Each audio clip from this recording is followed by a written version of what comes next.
Wow. Hi, welcome to the Whitey White Guys show. I'm Whitey, this is Cracker, and we just did the holiday special, 1978 holiday special Star Wars, and now we're back for more. It's part 2. You got more to talk about, apparently. We stopped, and then we realized we shouldn't have stopped yet. Let's try to do this somewhat chronologically. So, Joker and I were talking about doing a segment where it's like, here's what they should have done. Mm-hmm. So that's what we'll do here. We'll do the here's what they should have done. Okay. And we touched on this before. Star Wars has just been a big success. Mm-hmm. Yeah, this came out the following year. That was 77. Yep. Star Wars is huge. It's all over the place. And keep in mind, it's the 70s. Mm-hmm. So you've only got like 3 channels. You got like CBS, ABC, NBC, mm-hmm. something to that effect. You don't have all the computers and the internet. You have 3 channels. So it's a good idea. Let's take this big success and cash in on mm-hmm. it and do something for the holidays. Mm-hmm. Yeah, this came out after Thanksgiving but before Christmas. Yes. So, and because it's the holidays, everybody's sitting around together to mm-hmm. watch TV. We'll do something for the whole family. Mm-hmm. Which is where the film went. The final product went horribly south. But so they start out with not a horrible premise, because it's the holidays, but they don't want to make it, I guess, religious. Right, because so they never mention Christmas. It's not Jesus. It's just Life Day. Mm. Okay. And within the context of Star Wars, that makes sense because Star Wars wasn't Christians or nothing. No. There wasn't, it's in a land far away, all that shit. Mm-hmm. So, good. So far, we're good. We're good. This was very successful. We're going to bring the actors back. Everybody's I'll still... see if I can remember how it goes. Capture on the momentum. Movies, the special starts out. But hold on, just 1 second. Okay. So, we're going to make it for the family. We're going to do it for the holidays. Call it Life Day.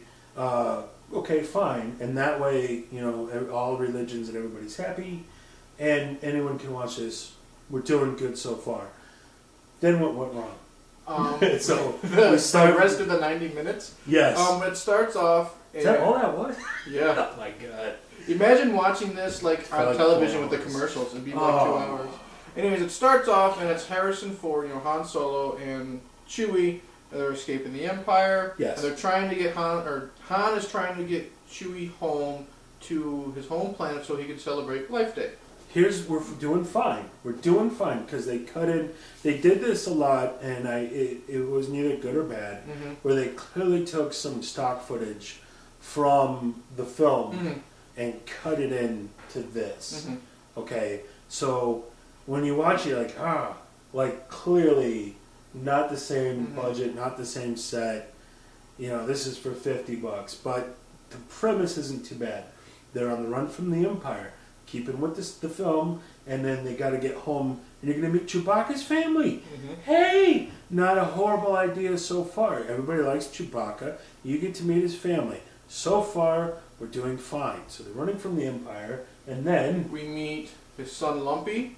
Yeah. His father... Well, hold on. Chewbacca and Han are still on the run. Mm-hmm. And then, how'd they do it? They just, cut to the family home? I think that literally they just cut... straight to the family. And so Han Solo's like, we're going to get you home for Life Day, buddy. And then he cut to the family. Yeah. And they're upset because he's running late. Mm-hmm.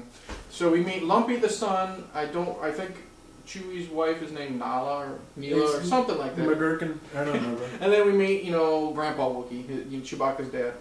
And your favorite, concept of this film or special was they're conversing with each other. Yeah. In Wookiees. In Wookiee. But no subtitles. Wookienese. So you don't know what they're saying. Yeah. And at times they did this, but how did Chewbacca work in the film? Because Chewbacca go, "Brrr!" And then somebody will go, that's a good idea, Chewbacca, we should go. And then tell you what Chewbacca just mm-hmm. said. It worked. Mm-hmm. You can understand what Chewbacca's trying to say in the movies because he's playing off of a human who can decipher his grunts and growls. And when Art Carney shows up, you have that. Mm-hmm. If Art Carney worked, this would work so much better. Art Carney didn't work. We'll get that in a bit. So here they are just yelling at each other. One big major flaw. and I mentioned this in part 1, their vocal tonality is just so wrenchingly annoying. Yeah, it's really the like kid nails on top. Lumpy, oh, it's horrible. It's horrible. And so it's like, dude, somebody should have been like, George, listen to me, George. You've got 20 minutes of these furry, like, off-putting creatures and we'll get to the faces. And they're just groaning at each other. George, this is maybe not the first thing you want to have happen. Mm-hmm. So maybe you start with Art Carney, and then Art Carney goes over to meet the family. And then you don't use the voices they went with. You get something that's less just agitating and pull your ass hairs out one at a time. That was the sounds they were making. Okay, after that. So, alright, so they have their conversation of whatever. Lumpy. Now, I haven't seen this in probably about a month. You just recently finished it today or yesterday? I'm still bleeding. Okay. I'm still bleeding. So you're going to have to correct me like in the sequence. This is just stuff I'm trying to remember. Okay. Because I did block it out with booze and food. The decision I should have made. Lumpy goes outside, walks on the banister for like 5 minutes, and then he watches some little video game of Cirque du Soleil performances. So whatever the fuck that was supposed to be. And we are thinking about this in the now. So maybe in the 70s, people were going, "Wow, that's cool." Were they? No, we gotta. Well, they were all on acid in the 60s. What were they doing in the 70s? Ludes. Oh, well, there you go. Maybe. And again, maybe that's where we're getting wrong. Maybe that they were like, but it's for kids. So so now it's like, okay, you got a bunch of gay guys running around in the thing. And this is for, like, dudes on acid and shit. Okay. For a holiday special. Like, why would you make that fucking decision? So it is very Cirque du Soleil. They come in... You got the tumblers, and you got jugglers, and... But it's like, okay, here we go. What the fuck does that have to do with Star Wars? Like, where? So, again, you're sitting there and you're like, okay, George, what do you want to do? And you're like, I can't do George Lucas. I want to do a holiday special... and capitalize on the momentum of this film. We have the next one coming up. Yeah. Let's make some money on this, you sons of bitches. Okay. One of the first things that happens is, so let's make it Star Wars related. So the very first scenes, very Star Warsy, good move. Han and Chewbacca are in the aluminum Falcon. And Millennium, you fucking they're running from the Empire. Oh my. Again, I did that on purpose. No, you did. Yes, I did. I hope so. The point is, that's very Star Warsy. Okay, good move. We're off to a good start. But then the little Cirque du Soleil thing, the hugest misstep. We've got Wookiees. Have them do something Star Warsy. Have them do fucking something. Because it's like he's watching the little thing, and there's little guys on the trapeze, and they're doing a thing. It's like, the fuck does this have to do with Star Wars? And why am I watching somebody else watch TV? Like, why would it happen? Now, again, we have laptops. So, like, the fucking laptop. But it was like, wow, technology. It wasn't loud. So it's like,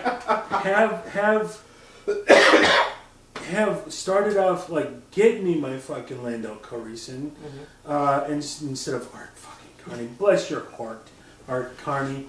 Wasn't funny at all. Maybe he was funnier in the 70s, but it's a huge... because he was on the Honeymooners. Start with him. Keep it Star Warsy, and because he had to deal with the Empire a lot, who were like Nazis, so the Nazis would show up, and they showed up at his shop, and Nazi. Because after we get the Cirque du Soleil part, we now are introduced to Art Carney, and is he working at like a pawn shop?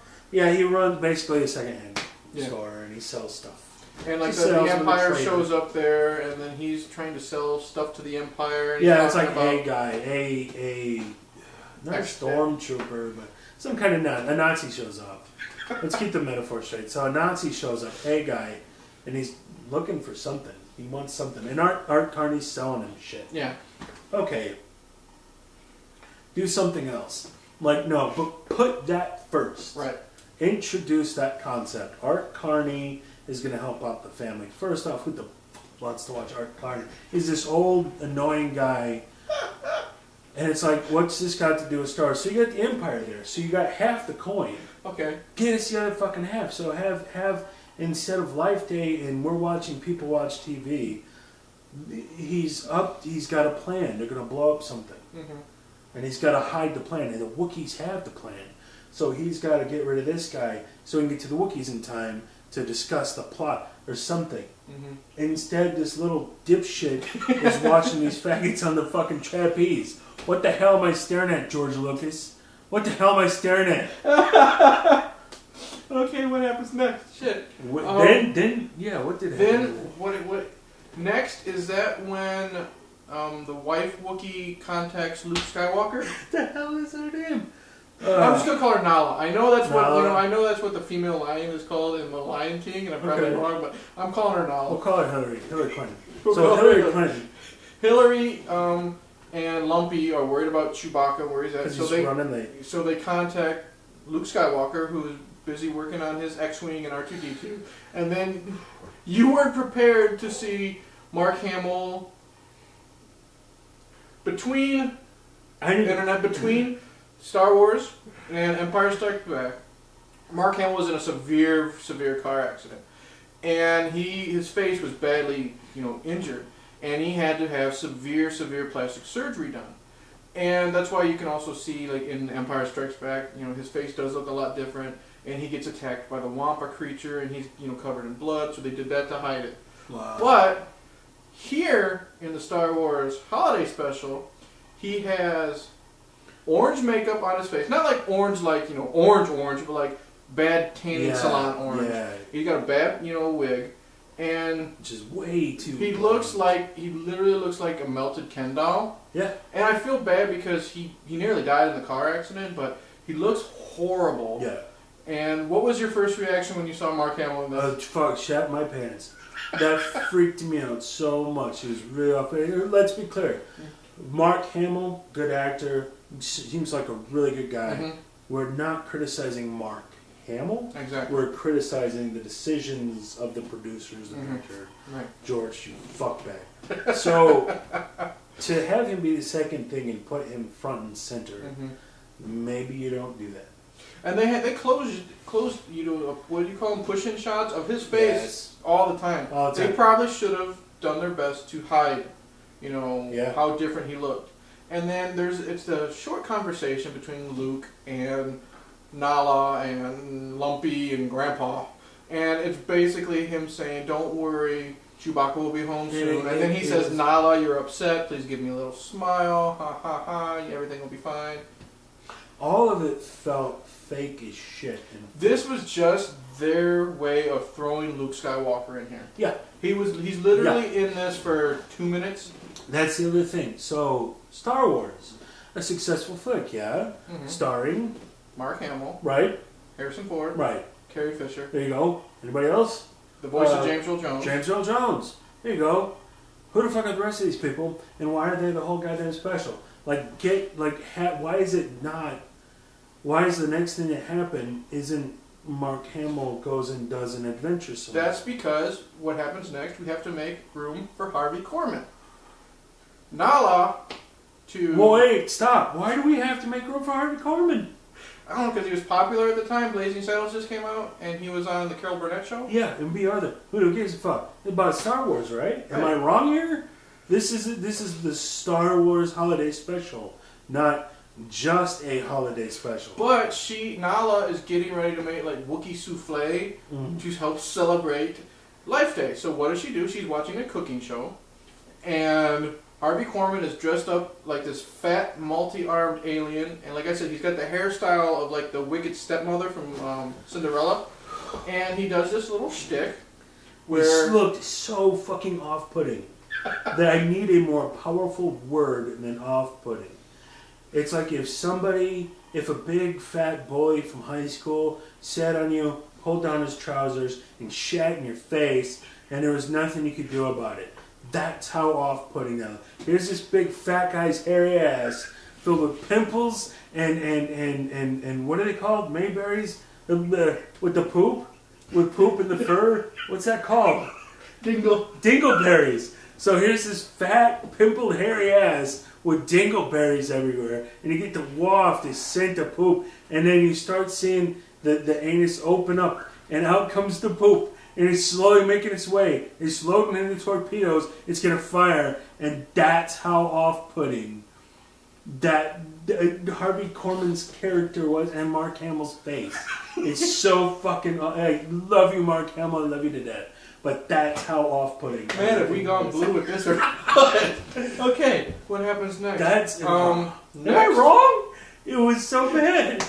All right, next. I like this new concept. Videos. We're gonna have to do more of these for our Prelude video. We are. We're doing what they should have done. Okay. Now you're gonna have, like I said, I don't know. What really happened in sequence. Next is that when we meet Art Carney, he shows up and gives everybody presents, and he gives Grandpa the porno, the virtual reality machine. And so again, we've introduced the family: Lumpy, Stumpy, and Craig. Okay. Oh wait, you forgot to discuss how Grandpa's face looked. But yeah, it looks horrible. So yeah, Grandpa's face looks. What we just did, it was the pimples and the dingleberries. Everything. He looks like a horror creature. Go. Nami, what's the mom's name? I'm calling her Nala. Nala, he looks fine. I don't remember. She looks just like a regular Wookiee. She looks fine. But Lumpy was so with the eyes in there. You're like, oh shit, dude. It looked like something out of a horror film. Damn sure looked like something out of a horror film. This is a holiday, but we're supposed to like these people. I'm terrified.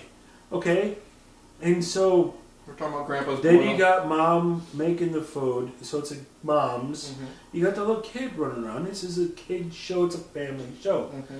Now Grandpa gets a porno. What? And it's in the way Art Carney says it. He's like, you like this? It's like, and then she's like, ooh, I'm gonna suck you guys' dicks off. Ooh, look at my big tat. It's like, don't ever do that again. For the kids? Don't ever do that again. Exactly. I'm talking about you personally. Don't ever do that again. It's how you doing, Grandpa Chewbacca? I'm gonna suck you in. It's just like, why?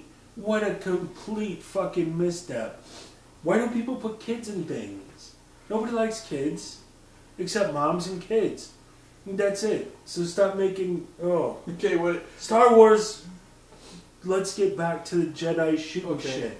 After that, or before, like I said... What's the green dude's name? The green dude? The green dude with the thing. The Todd... Yoda? Why not put him in this? Because he's not introduced yet. This takes place before that movie. Oh, fuck. Okay. Now, I might have gotten the order wrong. Like I said, we now see... they make a call to Carrie Fisher. But aren't we introducing some concepts though? Didn't they introduce some concepts that were going to be, or they were supposed to, with Lando? Yeah. And it fell through. So introduce the concept of Yoda, maybe. They do introduce Boba Fett, which we will get to in a little bit. Yeah. Now, they then call Princess Leia, and it's just a waste of 2 minutes to throw Carrie Fisher in there. We're not even going to discuss that scene. It's not important. No. Then at least her face wasn't off-putting. No, she was very pretty, but from all the way up till. Then she started singing, and it was like, yeah. Now we get to the scene where the Empire shows up, and Lumpy distracts them with Jefferson Starship.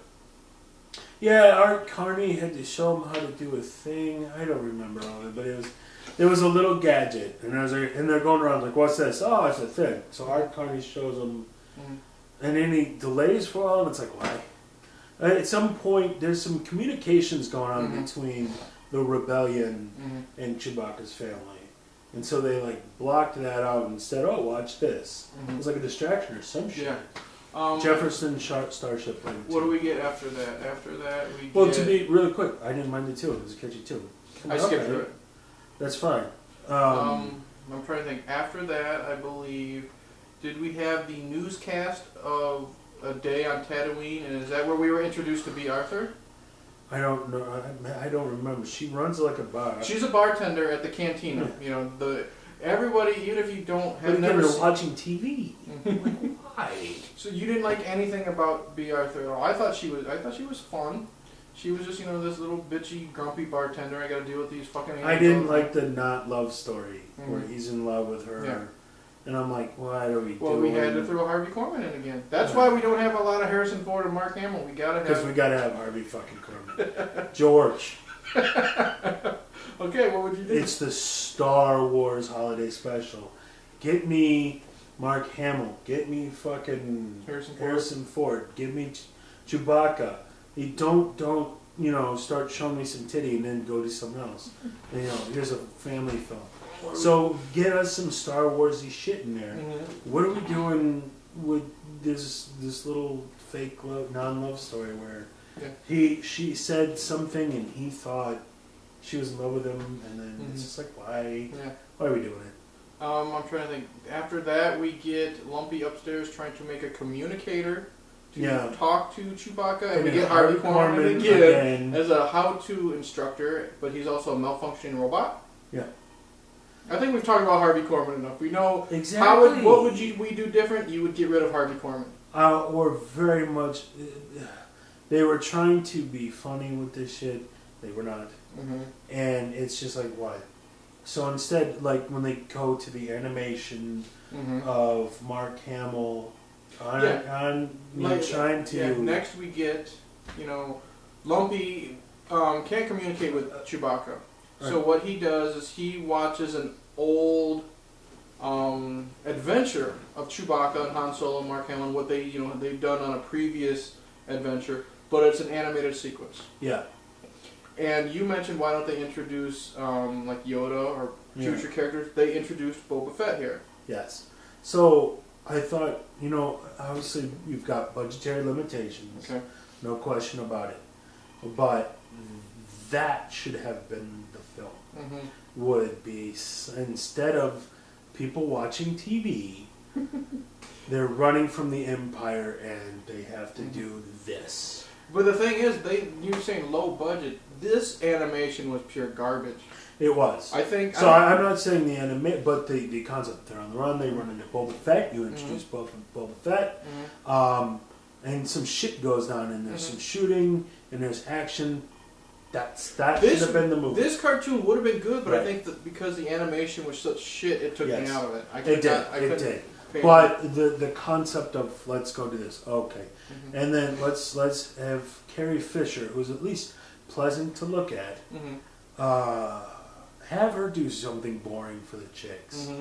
At least then I could be like, well, she's pleasant to look at, instead of fucking Grandpa watching a porno, and it's just wrong. Have Carrie Fisher cook the food. I was just gonna say fuck. So. Okay, eventually we're getting to the end where... Oh, thank God. I'm trying to remember, we talked about B. Arthur. We're going to cut to the chase. Basically, all that's left is Han Solo and Chewbacca finally show up. They defeat the Empire by making one of the stormtroopers trip over his gun and fall off the balcony. The whole squad leaves, and then the lead asshole is like, you stay behind. And then he would like say expositional dialogue. It's like, yeah, we know. It's like, you stay behind. We think that this might be... It's like, we know. That's why you've been here for 20 minutes. Asshole, just leave. So they leave one guy behind. And then basically he pulls a gun. Either Han Solo knocks the gun out of his hand or he drops it. He trips over the gun. Falls over the balcony to his death. Whoop-de-fucking-do. Then, now we have still 15 minutes left of the film. A long time. And we finally... get the reunite, the Wookiee family's reunited, and Han Solo gives a wonderful hug. That you could tell Harrison Ford did not want to be doing this scene at all. When he was forced to like give Nala a hug goodbye or something. Yes. And then we finally get to learn what Life Day is. They grab these, I call them fish bowls, or they're like snow globes or whatever that start glowing. They raise them to the air, and I think they're wearing like ceremonial robes. And then it looks like they're walking off into the distance into a spaceship. Or something. And then, they're in this cavern with all the Wookiees, and then you get Carrie Fisher singing the Life Day song. Oh, God damn it. George. She can't sing. Like, she's just... she was flat a lot, but it's like... Why? Like, why were you like, I know I have Carrie sing a song. Did you ask her? Because she clearly wasn't happy to be there. No. And it's like, why would, get Jeff Fisher's Starship back in here? You know what it is? It reminds me of the new Fantastic Four movie that just came out, and I haven't seen it, but it was such it came out. Shit in the hat. Oh. I haven't seen it yet. It came out last year, and it was such an abysmal failure. The director has ripped it apart. The cast itself say that they have not seen the film because it was such a horrible experience. Yeah. Big bomb. I'm comparing that to this because you can tell Harrison Ford, Mark Hamill, Carrie Fisher did not want to do this. You can tell that they knew this was the stupidest fucking thing in the world. You know who got off easy? James Earl Jones, because he didn't have to show up. All he had to do was say like 4 lines as Darth Vader, and he's done. So get Darth fucking Vader in there. Get Mark Hamill animated, and have them go on. Like they don't want to show up. Fine, hey guys, we're just gonna do an animation. Show up and do some voice work. Bickety bam. Problems are solved. Instead, I think we'll do this in closing because I think we made the point. Way too much Art Carney. Way too much B. Arthur. Way too much Harvey Korman. Harvey Korman. Bless them all. I like them all. And you know, Harvey. Until this. The thing is, the only one who you can tell is trying. Art Carney is trying. He's trying. Harvey Korman doesn't give a fuck. He's on speed or ludes. He's tripping balls. He was something. So it was a bunch of people we don't give a fuck about. Didn't make us give a fuck about them. That was not funny. And it was an abysmal failure in every respect. So in this new concept, what they should have done, basically you're saying it should have been animated. Well, even if you're going to go to the different styles, don't make it about the Chewbacca family, and don't make it about Art Carney, B. Arthur, etc. Make it about the Star Wars characters that we want to see. Get James Earl Jones in there, and then he's up to something. And Boba Fett. So that's the part that worked. Here's Boba Fett. He's going to be in the film later. And he's trying to trick them into being the friends to expose the plan. That was working. The animation was horrible, but the idea was a good one. Had that been, and then at least make that half the film and then a little something for the mom and a little something for the kids. But make the crux of the film be Star Wars related. Instead, Carrie Fisher sang a song on Life Day.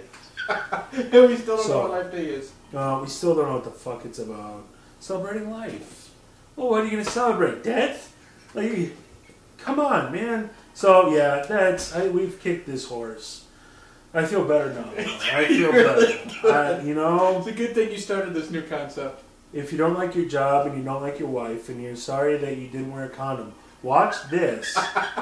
Watch the 1978 Star Wars Holiday Special and then watch and then discuss. And you'll feel better. I feel better. I feel better about my life predicament now.